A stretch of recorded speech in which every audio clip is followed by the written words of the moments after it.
welcome back to the Sugar Side Podcast. I'm Garrett, and as always, I'm joined by the beautiful, the handsome, the well-endowed, my best friend Tre. How are you? I'm good, man. I'm good. I wasn't expecting that flattery. I Well, yeah, there appreciate you that. go. Yeah, it took you by surprise It because took me by you were like, surprise. how would he know that? It's not even true. Like, You know, it's not true, but I'll still take the compliment. I'm good, man. It's Wednesday. We're here, and I'm glad to be here. I it took have the day all of off. that was my entire willpower to turn around with that much enthusiasm, just so you know. It I'm was pretty good. still I'm still dying a little bit. I would say I'm definitely past like the 6th stage, but like I'm Uh, exhausted. I don't know. The fatigue is still there. yeah, I like this persona you have on today. Does he have a name? My persona today. Yeah, yeah. You look like a Uh character today. you're right. This is a character. What would this character's name be? Hmm. I feel like it would be like a Mike O'Flanagan. Yeah, I could see that. Yeah. I could see Hi, that. I'm Mike. I was thinking like Klaus or something like Oh, really European, but like oh yeah, super Irish heavy. works.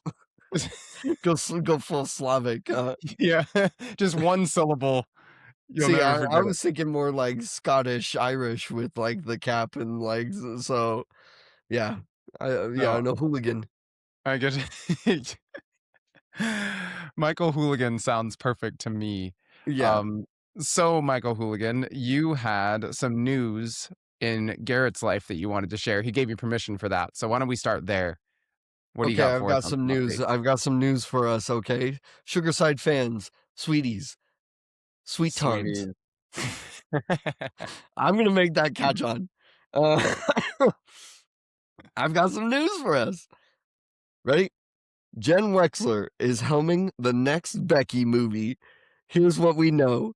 The Sacrifice Games Jen Wexler is the latest to take charge of the Becky franchise as Lulu Wilson returns for a third ass-kicking film. Wow. We Can't you got hear that in the Becky trailer? news, guys. Look, you think that was the only Becky news I have? Are you ready? The official synopsis elaborates a bit. Now working as a field agent for the CIA, Becky is sent undercover to Poland to infiltrate a family of innkeepers who are running a tourist venture at the Wolf's Lair, Hitler's World War II bunker. After learning that the father, Wilhelm Wuss, is on a mission to bring about the Fourth Reich, Becky takes matters into her own hands. Becky working for the CIA is a stretch, but these movies aren't about realism. They're about watching this diminutive figure exact wanton destruction on her foes. And since they're definitely giving us a third movie, I guess I'll have to make a plan to watch it when it releases this summer. The first two films were ridiculously gleeful. Here's hoping Becky and her latest plan for vengeance blow expectations out of the water. I'm What do you in. think about Becky taking down the Fourth Reich? You know, when you said CIA, I was like, where are they going with that? Oh, well, that And was that is the the end of the best second movie. place. That was the end of the second movie as she gets recruited by the CIA. Yeah, that's the best place they could have taken that plot. Yeah, I That agree. actually, I was Did you already just planning to kill watch these 20 movies. people? Do you want to join the CIA? Yeah, right. Like, you're really good at that. You want to Yeah. help us? Oh We my definitely have gosh. like 20 more people that you could kill. Now, the disappointing news here is I don't see a release date, but at least I know that somewhere out there, someone is making a Becky movie. Someone out there heard that you watched it and said, you know what? You know what? Round up the troops. We got to We get got. production going. Do you think that they're sitting there at Netflix headquarters and they're just like refreshing, and it's been at 0 for like a month, and it's just, and finally it goes to 1, and it was Ding, me, and and they just go like, "Oh my god! Oh my god! We can make a third movie!" we can make a third movie. Yes. You know, Yeah! let's They're let's put popping respect where it's champagne. due. Let's put respect where it's due. Scrog had it at 1, and it is Yes, now 2. But they knew it was Scrog, so they're like, Scrog, no, we need somebody else. You're the we only need one who's someone else. watched this movie. Oh my gosh. And the last news I have unrelated to Becky, even though that synopsis really got me, For because I've sure. already seen Becky kill neo-Nazis and then, like, an alt-right group, and now it's, like, straight up going to Poland. Like, we had poser Nazis. What if she just killed real Nazis? But Nip it in the bud, bro. Nip it in the bud. ridiculous. Kill it at the source. You know, with how much hatred of white extremist groups that she has, I want her to have like a sassy black sidekick in this one. They'll never Oh, do it, yeah. A but sidekick, a sidekick that's not the dog so that she has someone to talk to?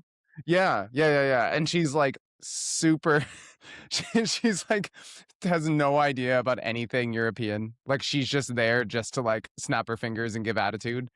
Yeah, But we got to give her something she's good at. right. You know, like she needs to be there for a reason. But I want some comedic relief in this one. Now the CIA is like, "We've tried diplomacy, we've sent our best negotiators, now there's only one person left to send, Becky." And it's always just to kill them all. Yeah, that she gets like a she gets a sealed file and Yeah, she opens the folder and it just says kill them all. Like yeah, she goes, "Oh my god, Becky, killing them Becky. all." Uh, That's the the name of other the news movie. I have here, uh, brace yourselves. One Piece, live action One Piece returns this week for Wow. season 2. That came up quick. Yep, I did not watch the live action. I'm not sure that I have any interest in doing so, but that is particularly because I've been watching One Piece for a long time. Yeah. I've been reading a lot of One Piece. Do I really need to go back and watch it like live action when like the best part of One Piece is how silly it is. And like Mhm. it is ridiculous. But to me, I'm like a cartoon is always where you're gonna get like the silliest version of that. Right. And I feel like the live action, even though I've heard really positive things from fans of Oh, all I've heard a knowledge lot of bases. positive things. And like there's been a lot of people who have watched One Piece animated all the way through and watch it and really enjoy it. I feel like the live action is more so for people who are like, I'm not getting into a show that long.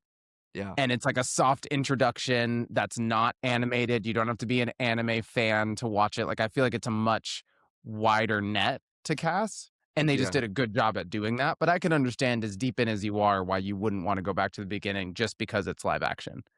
Because it's like, is it going to be yeah. good twice? Maybe. But like it's also time that you don't necessarily need to spend on it. But Well, and you know, also so many live action versions of this stuff has let me down. Cowboy Bebop, totally. Last Airbender. Like, You're lying, April. why do I bother? Why do I bother? Yeah. The Last Airbender twice, actually. Oh, yeah. They just can't do it. Twice. And, you know, the newest one also had positive reviews. I was looking forward to it when I watched it. And it's like you said, it doesn't mean it's bad all the time. It's just not the same. And if the animated is better, just like leave it alone. Like there's Yeah. no reason to make it live action when you don't have to, unless it's improving on it. And it's never improved on the animated version. Yeah, And I don't it's think it ever will. hard to improve on perfection. You're absolutely right. You know, I wish I had specific news on Avatar: The Last Airbender because I think the new one comes out this year. Really? I think What? so. And there's murmurings about an Aang movie that's going to be animated that's coming out. They have some big stuff coming in the next couple of years, but I'm pretty sure that the new Avatar animated series is coming out this year. We'll have to look into that. Before Yeah. we pass the sugar into your segment, Trey, a quick Yes. reminder to our audience, ladies and gentlemen, this Sunday is the Oscars. Uh, It sure is. Trey and I have been talking, and I think that we're okay doing a live reaction to the Oscars. Trey, how are you gonna watch the Oscars? Do you know? I think I have to look into how am I viewing the Oscars because I have options. I think. Yeah. I mean, if they streamed it the same way they streamed the Grammys, I think it was on Peacock, maybe. I'll Oh, do it okay. like that because that's how I watched the Grammys and it was fine. It worked great. So I'll Okay. probably do that. Because I think Peacock ties into NBC ever since they made the Olympics deal. And so I should be able to catch it there. Because I don't have network TV. I haven't had network TV in years. I always thought it was on ABC. Is it on all of them?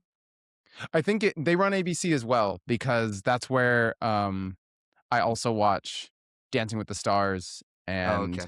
shows like that. They also run it usually on Disney Plus too, because Disney Plus also runs ABC. No, I'm Wild. wrong. It's not Peacock, it's Hulu, but same difference. ABC has a streaming connection that I should be able Oh, okay, to okay. watch it on. Um, so we can't stream the Oscars live, obviously, but we're gonna be streaming our faces while we watch it and while we talk about it. So if you want to join us in watching the Oscars as simultaneously with us, live reactions, that'll be this Sunday. I don't know what time, but it'll be on Twitch at the old Shuby channel. So that's twitch.tv/SH00BI. That was the only way that I could get Shuby on Twitch. Isn't that Uh, interesting? that was, and it's been I've had that account for a while. So, Yeah, like, yeah, I didn't want any numbers in my name. Like, I didn't want to compromise and be like Shuby 420. I wanted to just be Shuby. just Shuby. You're the first. And yeah, guys, it's gonna be a lot of fun. Um, let's call it an Oscars companion. If you want to feel like you're in the room with us and we're all watching it together, I think that'd be a lot of fun. So catch us this Sunday. And we'll probably post the time somewhere. Yeah, I don't know. I'll put Yeah. the Twitch link down in the description of the YouTube video. Sounds like a plan. Well, my friend, let's pass the sugar on to reality shows for the week. So, I wish that I could wrap up Love Is Blind with a nice little bow today, but I can't quite because the reunion of the season is tonight. So I'll be watching that tonight. I'll give a short synopsis of that next week. But the weddings did happen last week, so the show is done for the season, and I can kind of touch on the couples that we talked about last week, at least the ones that made it to the altar and what went down. So I will start with Emma and Mike. Now, if you remember Emma and Mike, Emma was the adopted girl from China who had all the birthmarks, needed all the surgeries, knows nothing about her genealogy, doesn't want kids because of that reason. And Mike, good old Italian Mike, wants a house full of little Of little babies. baby Mikes. Where's the gabagool? He Yeah. he wants a bunch of little baby Mikes, and she was not about it. Um, so they get to the altar, everyone's nervous. Her family is feeling like, I don't think she's gonna do it. And his family is like, he really wants kids, right? And so they get up there and he asks her in front of everyone and says, I need you to want children. And if you can't, I don't think I can do this. In front of the whole family at the altar. And everyone gasps and they're standing there. And so they ask her first. And she says yes to him. And everyone gasps again because they're like, oh my God, is this her agreeing to children? And he says no, because there's no guarantee on kids. Huh? Yeah. I'm confused. Yeah. Yeah. It was like, I think it was just that she said that she couldn't agree to that right now, but she still wanted to be with him and like figure it out. But she needed more time and he couldn't give her the time because he just felt like, I feel like it's going to be a no, or I don't want this to be an official marriage. And then you decide no. And then we have bigger issues that we have to divorce. Well, I don't know. I'm maybe stuck at the like, is it that she doesn't want to have kids just because she's worried about what she's going to be passing on genetically and the birthmark thing? Because, or is it I don't want to have kids at all? Because if it's I don't want to have kids because I'm worried about what I'll pass down, You can adopt, dude. Like, there's still options on the table. Why is he Totally. dead set on it has to be my genetic kid? He didn't explicitly say that, and I think they talked about adoption briefly when she was asked, "Do you want kids?" Period. Her only real response and reason was the genealogy thing. Uh-huh. Um, it kind of seemed like she didn't want kids, period.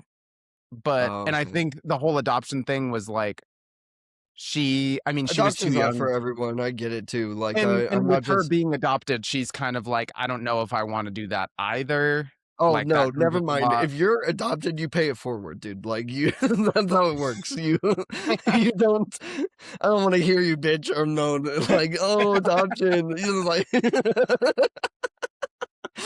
Pay I'm it so forward is crazy. I'm sorry. Was that really mean? I just that was pretty funny to me. I don't Oh my god, that's I'm so teasing, that's I'm so joking. funny. I'm I'm kidding, I'm joking. kidding, I'm joking, I'm joking. I'm No, joking.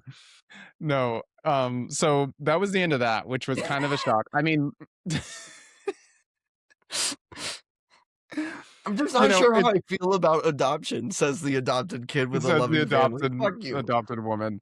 Yeah, I don't know, man. It was one of those things where, as shocking as it was in the moment, it's probably for the best, and I don't Sure.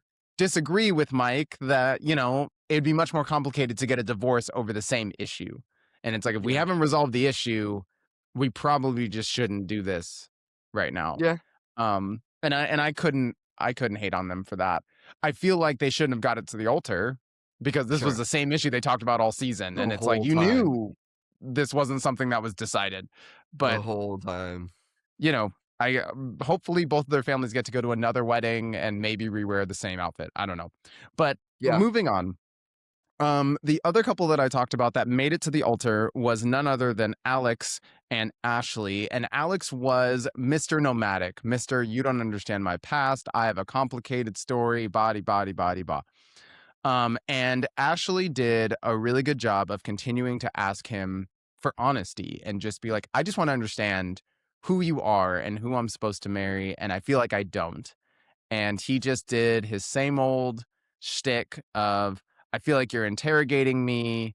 I've given you all the facts. I feel like you're trying to catch me in something, whatever. So they make it to wedding day, and I I don't know need if to I know mentioned that this she last time. caught him in something because that is like the ramblings of someone who is getting caught in something. Well, basically, what happened was they went to like this social thing with the other couples, and this girl showed up who was also on the show who didn't end up being with anyone, but she knew Alex before because they lived in the same Oh, city. And so them three oh, sat at a table, and she was kind of like, I thought you were living in Austin with your ex. And he had told Ashley that he was in Austin to visit his ex, but he never lived there. And this was like, timeline was from what we know, like a month and a half before the show got casted. right. So she's like, Uh-huh. were you living with your ex or did you meet her there to hook up like you said you did? And he was like super wishy washy with his answer and felt like old girl, their mutual friend, sold him out a little bit. Mm, Which is why he started backpedaling and was like, I feel like you're tag teaming me to catch me in something type of deal. So they make it all the way to the altar. And I didn't mention this last time, and I'll make this quick, but when they met her parents, Ashley's dad is a lawyer and he grilled the fuck out of Alex. And yeah. like from the beginning, he was like, I don't think you're real. I think you're calculated and I think you're prepared and you're smart, but I don't think you're authentic. And I read people really well. And he kept a cool, calm, and collected face the whole time. He didn't break. But they got to the altar and she, hair, makeup Sociopaths don't done. typically break, so Yeah. that's that's kind of telling, It's isn't it? true. It's true, and I think that was even more telling for the dad to be like, "This guy's not even sweating, like, I've seen this before." So they Yeah, get to the in altar, Killers. and and Ashley goes on this whole speech looking fabulous like a bride should, and she gets up there and basically calls into question his integrity and says, "You've never been honest with me. I can't trust you. I don't know who you are, but it doesn't matter. I can't do this, and you don't deserve me." And I she thought you were walks saying it, but away. it doesn't matter, let's get married, and I was like, No, no, no, no, no, "No!" no. I was She like, walks "No!" away and he's like, immediately goes into macho man mode with all of his friends, like, "Oh, it doesn't matter, like, She didn't want to believe me. I've been telling her the whole truth. And she looked at the camera afterwards and was like, I don't give a fuck how he feels. Today's about me. And today's about me telling myself that I deserve more. And if this was Ashley 3 years ago, I would have fallen for that. And I don't fall for that anymore. So on to bigger and better. So it was a very like cool girly pop stand on business fuck boys moment for her. Mhm. I always love when the women drag it out to the wedding just to embarrass the guys in front of his entire family. Because it's Oh, happened yeah. before. It You gotta happens definitely go for it when you can on TV. on TV. Like, I'm not breaking up with you before the altar. You're putting that tux on. And you're standing there in front of your homeboys and your mom, and I'm embarrassing you because Yeah. you've been awful to me. So that was kind of fun. Those were the two that really were kind of the exclamation points of the season. Spoiler alert, I think out of the 7 couples that went to Mexico, 2 got married, which is pretty typical. Most of them don't stay together. But the 2 that got married, I actually have some hope for. I didn't talk about either of them last episode because it'd be kind of boring. Yeah, it's boring to talk about the successful marriages. Yeah. I mean, one of them had a kid involved. The Oh, woman okay. had a kid that she was bringing into it, so that was like a little rocky for a second. But I feel like they'll be fine. Um, Nice. oh yeah, that is Love Is Blind. Always fun. I One of the couples that didn't make it to the altar. I'm excited for the reunion tonight because apparently the guy who was being weird had a girlfriend the whole time, and she was pregnant during the show. I heard on the internet, so like that's probably going to come out during the reunion. Like the reunion's going to be a lot of fun to recap for sure. So check back next week on that. But with that, let's talk about Survivor. How was this week's episode? Survivor. Trey, I texted you during the episode of Survivor, so I'm actually gonna pull up the text as if it's like my notes. Yeah. I think at one point I texted you in all caps. Yeah, I did. Okay. Uh my boy Christian. Just to recap, okay, my 3 people that I chose were Christian, Aubrey, and Camilla. I had to Mm-hmm. remember for a second. Uh, so when I do these recaps, I think I'm going to specifically be talking about my choices and how they're doing in the game. Okay. Yep. Uh, episode 2 starts with my boy Christian pooping his pants, Like actually, like actually pooping his pants. why? What You're on happened? Survivor, dude. He's already like a total dweeb. And I'm sure that like going to an island and eating like wild coconuts Whatever. Yeah. would do horrible things to your body. He's used to eating Doritos all day, okay? Like, what are Yeah. you That's fair. supposed to do? He's it's gonna give him diarrhea. So he starts the game by pooping his pants. The cameramen are following him and they blurred out the giant brown stain on the back of his pants. I love Survivor, dude. And they're following him, and he turns around and he goes, "You're not gonna want to see this." And he keeps walking, and the cameramen keep walking behind him. And he goes, "No, really, like you don't want to see Please this. don't. Like, stop following me." I thought that was a great way to start the episode. No That's, strategy, no game. Christian pooping his pants. I mean, if Um, you're in the room, where else do you put that? You're sitting there with all the clips, and you're like, "That's going first." I've got to go What? in. Yeah, no, it's going first right away. Editors, good job. One of my Good biggest job. complaints last season was the editing. You have not failed me yet. Actually, you have failed me a little bit because let's talk briefly about someone not in my 3. Last episode, episode 1, someone was voted out. That was Jenna, Mhm. but another person had to be medically evac'd. And that would be Kyle, who won season 47, Okay, relatively 47, recent. 47, 6, 47. I don't know. Uh, he won though. He won his Yeah. season. He played with Camilla, who's my choice. Mm. Uh, and so it was the first challenge, and it cuts to Kyle being the last person on his team having to like scale a wall, like and get to the top and hold on and pull himself up, you know. Mhm. But when he goes, it cuts to him running, and he runs and he jumps and he tears his Achilles. Oof. Yeah, That's a rough sucks. one. Super sucks. But Yeah. the editors, I find out, cut out the part where Colby, who is a like season 2 guy, like he's Wow. an OG. OG. Yeah. OG. He's an old man. They always give him the hero edit, dude. Always. This typical white man loser. Like they give him the hero edit every time, and I'm like, there's nothing special about this guy. He's literally a dude. Yeah. Like as Just a like guy. he's the white toast of Survivor players. Okay, That's like so it is. funny. Yeah, nothing interesting really about Colby ever. But it shows that Colby was actually the one that couldn't go up the wall, and Kyle went down, helped him up, and then had to go back up himself, and that's where he tore his Achilles. So he wasn't Ooh. even supposed to be down there. He Yeah, was that's already up the crazy. wall. He was done. And they But took that because out. Colby couldn't do it, and they Yeah, they cut took that that out. out to make Colby look better, and I hate it. I hate Yeah, it. that and I feel like the fact that Kyle got medically eliminated and Colby stayed makes it extra important to put that edit in there because it Yeah. changes how you see Colby. Yeah, Because Colby's still exactly. in the But game. exactly, but they never want to make Colby look bad, dude. They love Colby. Jeff Probst and Colby, blah blah blah. It's crazy. They love him. I can't stand it. I have disliked Colby a long time. Yeah, okay, you thought that was funny.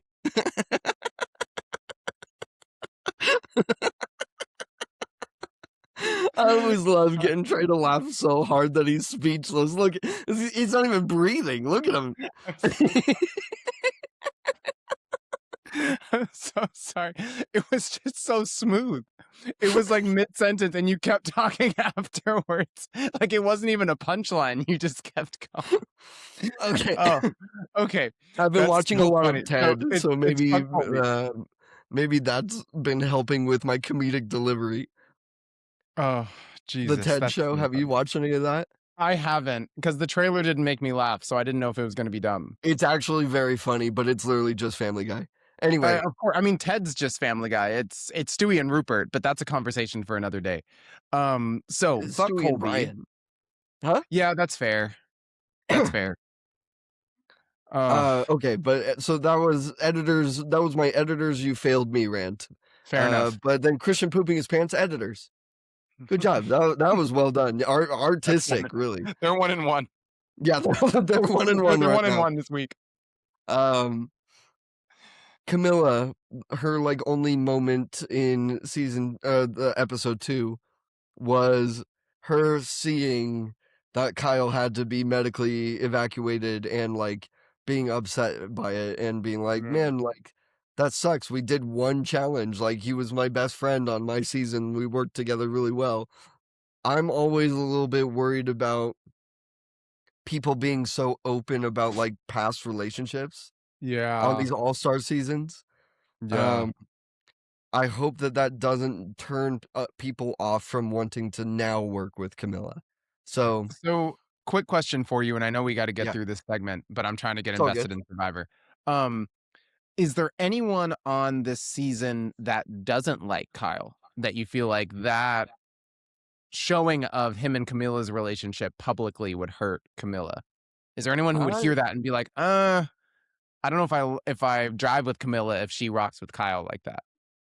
Man, I'm like gonna never have a chance to go on Survivor with how I shit talk these people because my first thought. No, really, like they're gonna.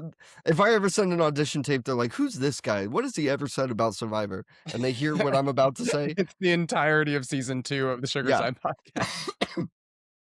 When you said who doesn't like Kyle, my first thought, so fast, lightning struck into my brain, and it said Savannah, but that's because she's racist. Kyle's black, and Savannah's horrible. So yeah, maybe. Oh, But you know what? geez. If that tells you anything, though, Savannah was never gonna work with Camilla in the first place. Camilla's like some I don't actually know where she's from. Middle Indian, maybe Pakistani. I'm not sure. That's probably Uh, exactly how Savannah would say it. Yeah, But either way, Savannah she's was not never gonna gonna like it. work with her in the first place because she's racist, so it doesn't matter. Yeah. I hate I wonder if Savannah. Savannah You likes know what? I went Becky. on my Aussie rant last week. Savannah, why do they keep bringing you back, dude? You have said outlandish, horrible, horrible shit. Why do they keep putting you on television? You shouldn't be allowed to walk around with other people anymore. You're gone. Be gone. She's just by herself all the time. Yeah, no, you know what? Next time, call the show Survivor and just send Savannah to an island with no cameras. Uh, Just check in on her every year. every once in a while, she's Is just she like, alive? I wonder how she's doing. it's like flies on her face. She's like laying there in the sun. Yeah, stop Uh, bringing Savannah back, dude. Like, I don't know. That's what I'm saying. There are some horrible people that make for good TV. I went mhm. on my crazy Aussie rant. He's at least good for television. Yeah. He's a fun character. Savannah, you're a horrible person, and no one should get to hear you talk. Just be Strong, gone. strong words. I love that. I love Yo, it. You know, I hope and on the season that you get to be on Survivor that they bring Savannah back. I hope they see this clip and you bring her had to back say that? just so you have to face her face to face. Jeez. Okay, wait, and who was my last person? Aubrey. I sent you Aubrey. big news. I sent you big news. Christian just sent Aubrey an idol signaling he wants to work with her, and I'm thrilled. I told you at the beginning that I didn't think that my geniuses were going to team up because they see each other as threats. Yeah. Now, this idol is called the Billie Eilish Boomerang Idol. Fuck you, Survivor. Like, you could have named your idols after others, previous players that couldn't make it or something, and like keep it within the legacy of the show. The Billie Eilish Boomerang Idol. Fuck you. What am this one is the Pepsi halftime show. Reward challenge. Fuck you. I don't need that. Anyway, Billie Eilish, stay out of Survivor. It's the Billie Eilish Boomerang Idol, which means that Christian was allowed to send it to someone. If they get voted out while holding it, then they're immune and it boomerangs back to Christian. So it's like a one-time use immunity idol for both of them, pretty much. Mm. So it could be seen either way because Christian lays it all out because Christian is a genius. I wish that I had like written down all of the notes while he was saying it, but he went through all of his options really good and laid it all out. I could send it to someone that I want to work with and hope that they do well. And like when we get to the merge and they still have it, then I can look at them and be like, I gave that to you, by the way. You know, kind of like a little Mm. flirt. Yeah. Uh, or you could send it to someone that you hope gets voted out so that it boomerangs back to you. And like maybe it puts a target on their back if anyone were to think that they had an idol. Mm. So Yeah. at So the end of his do you have an dating, it idea shows of that he how he's sent it to using it? Aubrey Yeah. and uh and he gives a like Godspeed Aubrey. And I hope that that was the positive version of the two things I just said. I want him to be working with her because I Mhm. think that that would be awesome. Yeah. If you put it on her as to put a target on her and it was a part of his master plan, I told you that could be a possibility from the It's beginning. I true. was like, my smart people might not work together because they recognize each other as the smart people. Yeah. Yeah. I feel like the way that that idol in particular works, it makes a little more sense if it was the former, the positive one. I don't know, because that same episode, they showed suspicion of Aubrey having an idol and they searched her bag, which is like a big no-no in the game. Like Mm. if you are caught searching someone's bag by that player, it's like a big deal. Like every Mm. single time. Yeah. But when they searched it, she didn't have it yet. So they preemptively searched her bag, which I'm hoping means that they will not do it again. Yeah. Because they already know that, or they think they know that she doesn't have it. Yeah. Tre, the last note I had on Survivor here is my text in all caps to you. Spoiler alert for those of you who have not seen episode 2 yet. This is the ending, the vote off. They voted off Savannah, and I put, "What did I say? Never question me," in all caps. I couldn't have predicted that better. Did I not talk about how I thought Savannah in particular could not hang with the old Survivor players? Yeah, you did. I You said did. it right No. out of the gate. I was right. After episode 1, I said Savannah's next. I just know it. Yeah. Yeah. And they So did it. thankfully, racist Savannah is gone. We don't have to No, worry no, about no. her. Oh, It's wrong the other Savannah? one. There's Oh, I the didn't other realize there was Savannah. 2. No, it's the other Savannah. Oh, I'm sorry. You thought I was talking about the one that won last season? Yeah. No, my bad. No, Wait, it's oh my cool. god.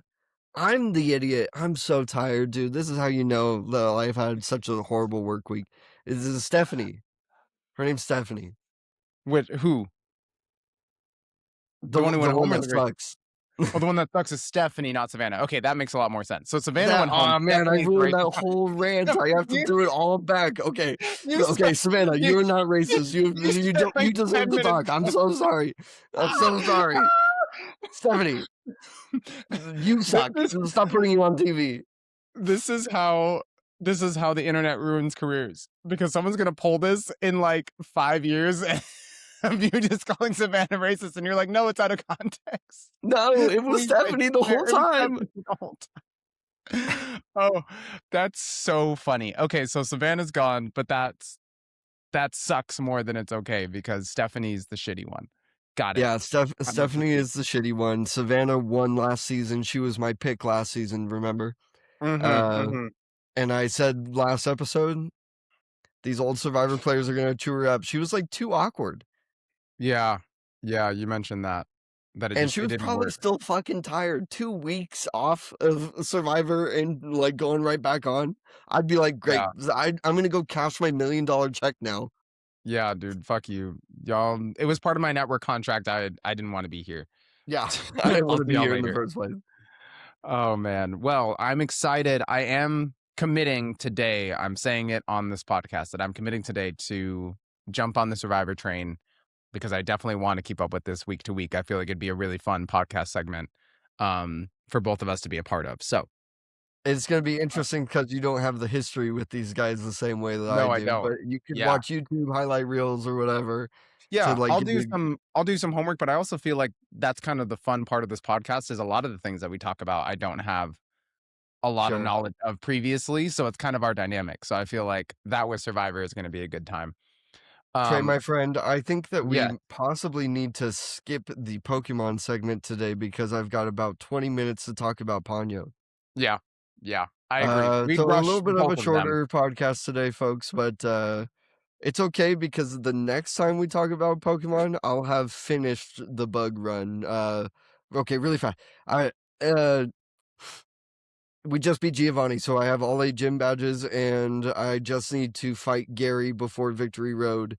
And I have to do some grinding right now because Gary's level 53 Charizard is such a wall for my team of bugs. So that's where I'm at. I have all 8 gym badges. I'm about to get to Victory Road. Bug run. Bug But I'll give you, run, and I'll have finished it by next time, and I'll give a more in-depth like tale. I'm looking forward to that, man. It's you've given me small updates here and there, but I'm ready for the whole story. That's going to be a lot of fun. But today, ladies and gentlemen, we have Ponyo to talk about in our Studio Ghibli series. Garrett, my friend, where are we starting with Ponyo? The little fish who wanted to be a girl. I'm gonna start with Ponyo exactly where I started with Spirited Away, which is my movie theater experience with Ponyo. Mm, Um, by this point in my life, when Ponyo had come out, I had already seen Nausicaa, Castle in the Sky, Spirited Away, Kiki's, Howl's Moving Castle. I had seen all of these movies, and mhm, the ones I liked the most were like Princess Mononoke and Spirited Away and Howl's Moving Castle because they were like darker and edgier, and I was a little kid. yeah, Blah blah blah. This yeah, movie comes out, and I was like, yes, the new Miyazaki movie is coming out. Mom, sisters, we have to go see it. We go mhm. see it. And I left that movie theater going, what little kid pussy shit was that? What That I'm was like, that? Yeah. yeah, I was like, what was that? That was what what year was this? 2008, 2008. 2008. 2008. Yeah. It's the same year as The Dark Knight. Okay. Yeah. So you're Yeah. watching me being like, why so serious? And like all that. Right. And then it's Ponyo. And it's like, what little kid stuff is this? I love Sasuke. As an adult, I love this movie. It's really good.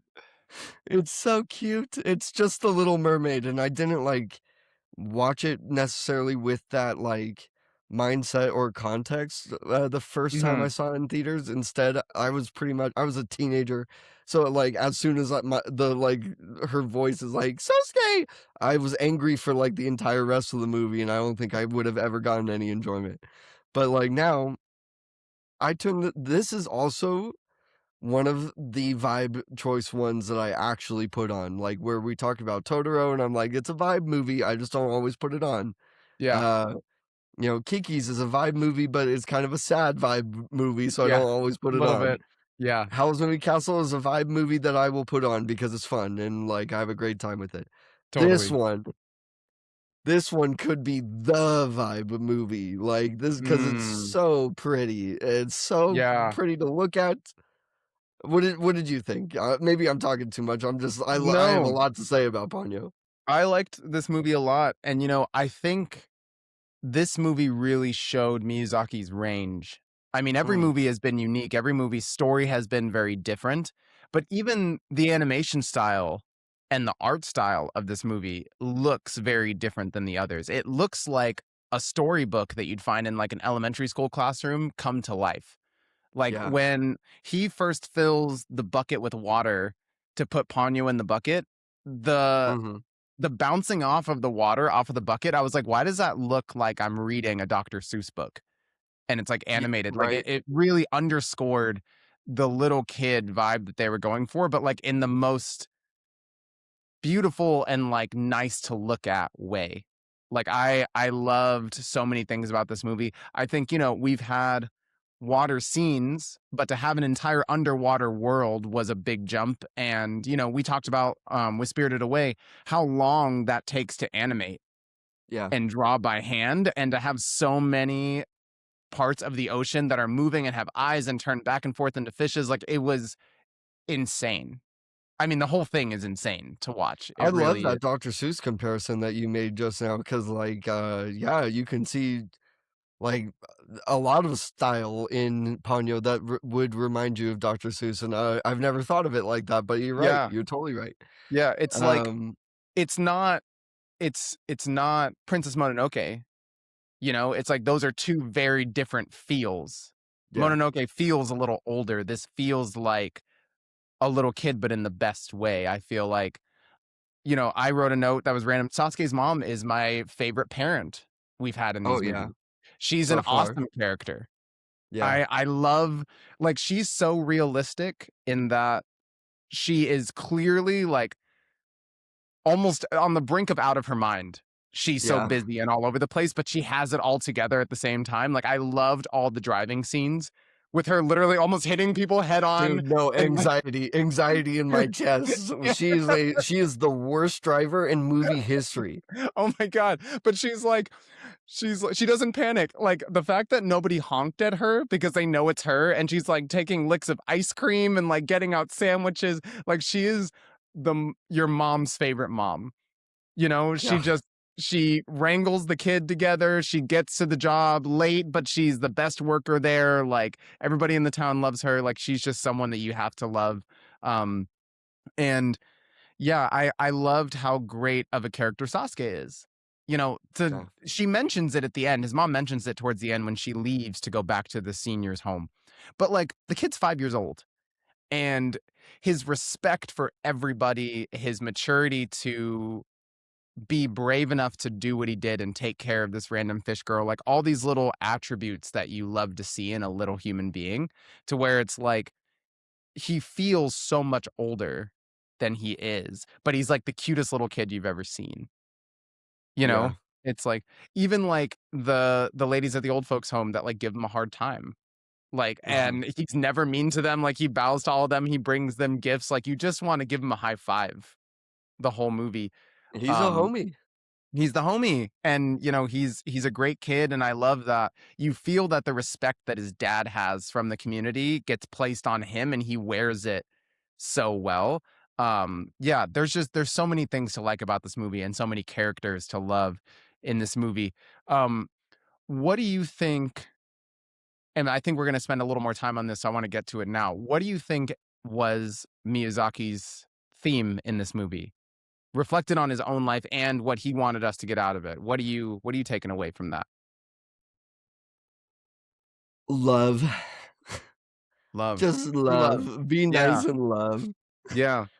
Like, I don't know how much more in-depth analysis, like, Ponyo even needs because it's like you said, it's just it's so innocent and, like, Yeah. just kinda like, I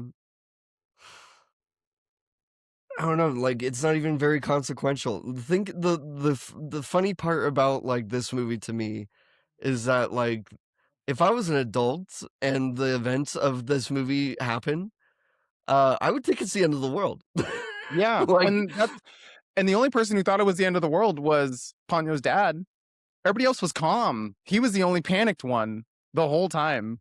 I mean, like, the water flooded the entire town. They're riding Yeah. around on boats with the brigade of people that's like, "We're rescuing people and taking them to here. Good luck." Like, whatever. Yeah. And it's like, they just let this little 5-year-old go, like, sailing away. Um, but I would be, like, looking around like, "We're doomed. This is like, Totally. what do we do now? We're all dead." Yeah. Like the ocean is at our doorstep. The moon, I physically Yeah, can almost the touch moon it. is pulling Like, ships into the yeah, sky. yeah, dude. Like, what are we doing? Why are we so calm? No, like, if you Why is think too everyone hard calm? about this movie, that's where it becomes like, "Oh my god," like, so Yeah. many people are probably dead because of this fish's, like, little like, I wanna go on an adventure." Right, right. And that's the funniest part is like the whole movie, you kind of hate her dad, right? Yeah, Like he's the stickler that's like my dad won't let me leave. But he's like, no, the world's gonna end. Like the world's yeah, out of balance. Please bring her home. And he's right. Like they yeah, were this no, close to dying. You yeah. know, he's the most logical one of the entire film.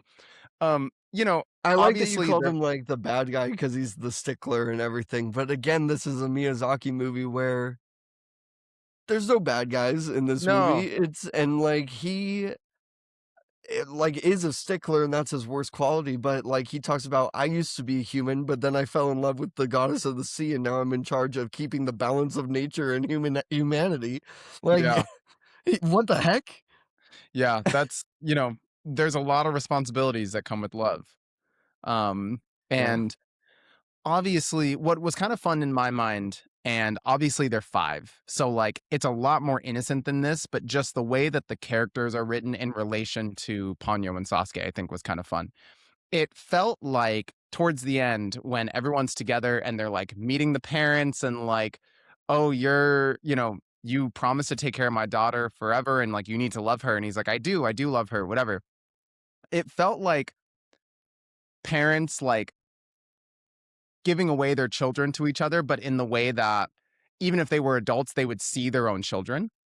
Like, because the Mhm. parents are almost talking about them like they're adults, even though they're 5. But the character development of her dad being a classic girl dad, of like, he's the one that's like, like, I don't know if I trust this boy to take my Yeah, daughter. And the moms are like friends. And she's like, Ponyo, I trust you. Like, be nice to my daughter, And then he finally like gives him a handshake at the end. And he's like, may I?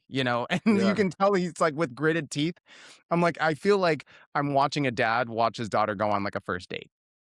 yeah, Like it was so much fun to watch that dynamic of like they're so human in a way, even though they're 5-year-olds and it's like such a serious thing, but they're little kids. Like I thought that was really cute that they wrote it that way. Um, this is, I think, the closest that Miyazaki has ever been to, um, making a Disney movie, yeah, yeah, right? I could see that. Yeah, like, this is the Disney movie, when I think about it, because especially considering, uh, the next movies. Let me, like, look up the list of the remaining films because, um, I think that this is, like, the last fun one that he did. Yeah, I haven't watched I don't think any of them from here on out, but I know they get a lot darker from here on out. Yeah, let's see. Yeah, Ponyo 2008, and we've got 2 left. I can't believe that we're Wow. already, like, through this. Dude, we We've flew. got 2 left, The Wind Rises and The Boy and the Heron, And the boy and, and the yeah, heron, those yeah. are not nearly as much fun as Ponyo. Ponyo is like, the music is amazing, the It is. colors are amazing, it's fun, movement, and, like, a little adventure. I always am reminded of The Odyssey when I watch this movie. Mm, I could see that. Yeah, Yeah, I they could go on totally their see little that. boat quests. Yeah. They go on their little boat quest and, I Um, yeah, it was a really fun one. I always love to see what new flying machine Miyazaki is gonna come up with. Technically, it was an underwater boat, but I love the way that he draws wings. I think they're, Yeah, like, so unique and fun to watch animated. And even in Kiki's, he did a lot of coastal scene work. I love, like, his drawing of the coast yeah, and all that, just a lot of fun to look at. And, I think it was this felt like what in some ways what Totoro was trying to be. Like, I feel like he ups his movies when he kinda goes back to a similar vibe, right? Like, Totoro is great, but, like, there wasn't a ton of plot going on, and that's why it's more of a vibe movie. It's like, there stuff happens, but it's not, like, super in depth. This one felt a lot more fleshed out, but you still get that little kid element that, like, any kid could watch this movie and enjoy it. The yeah. whole family could watch this movie and enjoy it. And it could be a fun background movie, but like you also have a much bigger scale adventure to follow and a lot of different in-depth characters that kind of come out. That's really funny because that was gonna be my follow-up question to you was, like, between the 2 kiddie movies, Hmm. Totoro and Ponyo, which one takes it for you? But it sounds like it's Ponyo. It's Ponyo for sure. Yeah, Like I agree. I think Totoro has the iconic piece of a character that obviously like everyone knows Totoro's face. But like that, I feel like there are times that Miyazaki kind of dips his toe in the water on like a theme or kind of like a subject or even a vibe of a movie. And then he kind of revisits it and he's like, okay, now I'm ready to actually make a full movie. And it felt like that kind of between Nausicaa and Princess Mononoke, like we talked about. And this kind of Oh, felt the yeah? same between Totoro and Ponyo. Like, I feel like Mhm. this was just a little more refined. And, I got to give it to him. He was obviously very successful by this point. The voice acting cast is crazy in this movie. Yeah, it's, what, Miley Cyrus's little sister Yeah, and Noah the Cyrus final and Jonas Brother? yeah, and you got, I think Matt Damon was on it, Yeah, and, he's the dad, like and Tina Fey yeah, is the mom. yeah, like, there was some really big Betty time White? actors that got into it, which was really fun. It was fun to see those credited at the beginning and then kind of find their voices throughout the movie. Yeah, it is a very good voice cast, from the English dub, which, it's not always the case. Yeah, totally. Like, so which one has been the worst dub so far? Which one has been the I worst dub? So, okay, this is more of my wife's sentiment, but I don't disagree with her. She doesn't love when adults play children Uh-huh, and, like, have to do their voice as, like, a child. sure. Um, and, like, I don't know if they did it this way, but I feel like were the Totoro kids children? Yeah, Were they? It was Dakota and Elle Fanning when they were Oh, kids. interesting. Okay. I feel like I didn't love their voices as much. I think the oldest person, like, playing a kid, I don't know when the dub was made, obviously, but Kirsten Dunst, uh, did Mary Jane in the Spider-Man movies? Mhm, Kirsten mhm. Dunst is, Kiki. Yeah, yeah. Yeah, I feel like that sounded okay because she was old enough that, like, I don't feel like yeah. he sounded, like, too old or anything. But, yeah, what do you think? Do you have a thought on the worst dub so far? I mean, no. No. Yeah. I don't know. Like, if I it would probably be Totoro just because it's, like, older, Yeah. uh, Yeah. I but, agree. like, it's not to anyone's detriment. I don't know. I don't really complain about the English dub for these movies like I would, like, an anime. The anime dubs can be atrocious. They can be terrible. Yeah. Yeah, there's some really bad ones, but these they did pretty well every time and really well often, and I feel like they continue to get better the newer the Well, movies get. I need to wrap this up, my friend, so Yeah. let me think for a second with my ranking. I don't think this movie makes my top 5, so we're gonna leave the top 5 Mm, alone. okay. But what that does mean is what? That means Castle in the Sky is at number 6 right now, and Kiki's is at 7. 8 is open, Nausicaa, 10 is open, uh, and then Totoro. So I have 8 and 10 open, but I need to be truthful with myself, and this is going to suck a little bit. Yeah. Guys, Are you sh guys, guys, I really love Kiki's Delivery Service, okay? I do. It has a special place in my heart for, like, the message that it's telling. Uh, but when you live most of your life in sadness already, I don't really need to watch a movie about it, Yeah. which is why I put on Ponyo way more often. So I'm putting Ponyo at number 7, and I'm moving Kiki's down to 8. Wow, okay. I Alright. watch Ponyo way more often. I just like I said, it's the one that I'll put on. Like, Yeah. it's not I'm not putting it on to get anything, spiritually, intellectually, whatever out of it. I'm just putting it on because I like it, Mhm. and I like it more than being sad. And Kiki's makes me sad. I feel that, man. You can't be sad and watch Ponyo. You can't. No, that You're movie's gonna way feel too better much after fun. watching Ponyo, for sure. Way too much fun. All right, my friend. I think that just about wraps us up. How about you take us out? Remind folks about Sunday. Will do, my friend, will do.